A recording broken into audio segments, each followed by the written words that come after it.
Hey guys, this is Pete here, and today we're going to conquer what may be one of your biggest problems in the game, and that is handling a high ball. In fact, I was even watching a speech this weekend at USPTA conference, a guy who travels all around the world, Frank Giampaolo, and he said that in Europe they call it the beat the Americans drill. So even the pros have trouble with this shot. So if you're having a hard time with it, it's something you've really got to work on. Don't feel bad. It typically doesn't come naturally. Let me tell you 3 things that most people do when they're really struggling with this. Number 1 is there's too much space between them and the ball, okay? Right? The ball is bouncing, and when it bounces, it's going to bounce up and go up high right away. So what you want to do is make sure as that ball's coming, you're close to it. You're taking it right off the bounce. You want to be close to it. You don't want to give that ball a chance to get up and have separation between you and the ball. That's number 1. Number 2 is most people have too big a backswing. So that ball's coming, they got a big backswing, it bounces, and they end up hitting it here because this is a long way to bring the racket. So the next thing you want to do is basically start right here and hit. Notice another thing I'm doing is I'm staying open. Okay, you can step in and take the ball on the rise, but I think it's tougher once you get the feeling of learning how to take an open stance. I think it's easier to keep the ball out in front and be short and compact.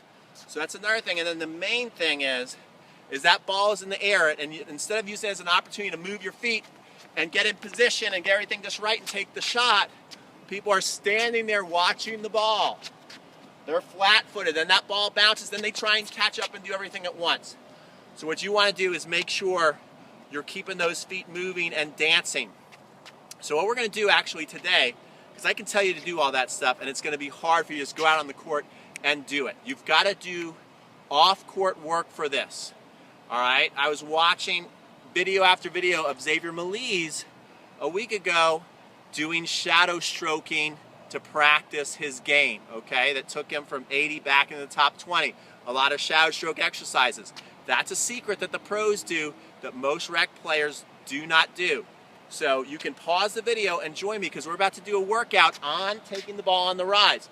I've got a cone here and a cone here. They're literally, guys, about that far apart. So if you want to do this in your home or apartment, you can. You can use your hand or you can use a tennis racket if you want to. Even a brush works, okay? Even practice with a brush that you use at home. So what we're going to do is we're first going to go from here, this one, over here. Notice how I'm going open, so we're going to practice going open, short backswing, and lift up and lift out. Get that shoulder to lift up and lift out. That's how you want to take that ball on the rise. We're going to do 20 shots. Are you guys ready? So here we go. I want you to get on your toes. And here we go. We're going to get here and lift up and lift out. That's 1. 2. You're trapping that ball with that outside leg. 3. 4. 5. 6. Right off the bounce. Get close to that cone. 7. But still keep the racket out in front. Keep everything out in front. 8. 9. Watch the ball. 10. Notice we're skimming up on it too. We're almost going to hit that cone. 11. 12. Recover. 13. Ready position. 14. Ready position. 15. You should start to feel his legs burn. 16. 17. 18. 19. 20. If you were just watching that technique for the first time you watch the tape, that's fine too. Next thing we're going to do is I'm going to be right over this cone. So actually I'll get right here so you can see it better. And what I'm going to do is I'm going to be right here, each leg on each side of the cone, and then I'm going to move out and hit. Lots of people have trouble when that ball comes right at them, especially on the rise. So here we go, 20, ready, go. And 1, and then back, split step back. 2, split step back. 3, split step back. 4, split step back. 5, split step back. 6, split step back. 7, split step back. 8, notice how we're staying low. 9, short backswing. 10, halfway there, guys. 11, 12, really watch the ball. 13, make sure you're watching.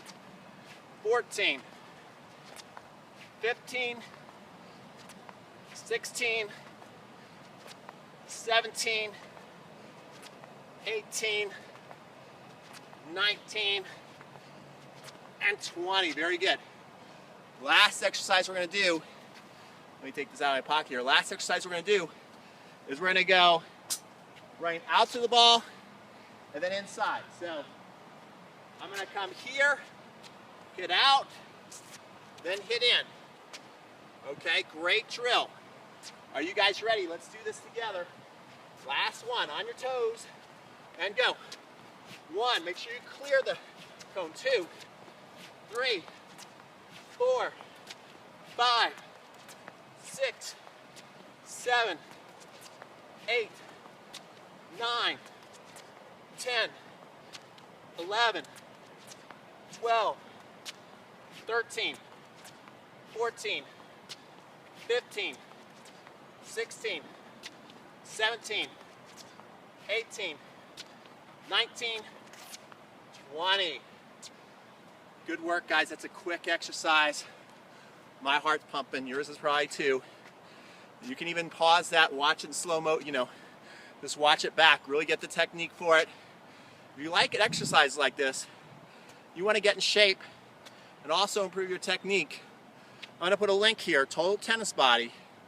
And what you can do is do it for free for 14 days with me. You get meal plans, fit tests, and a daily workout and tennis tips just like this. So I hope you join me over there. Hope you enjoyed this workout. And now you at least have an idea of how you can start to take that ball on the rise. Take care. This is Pete signing off.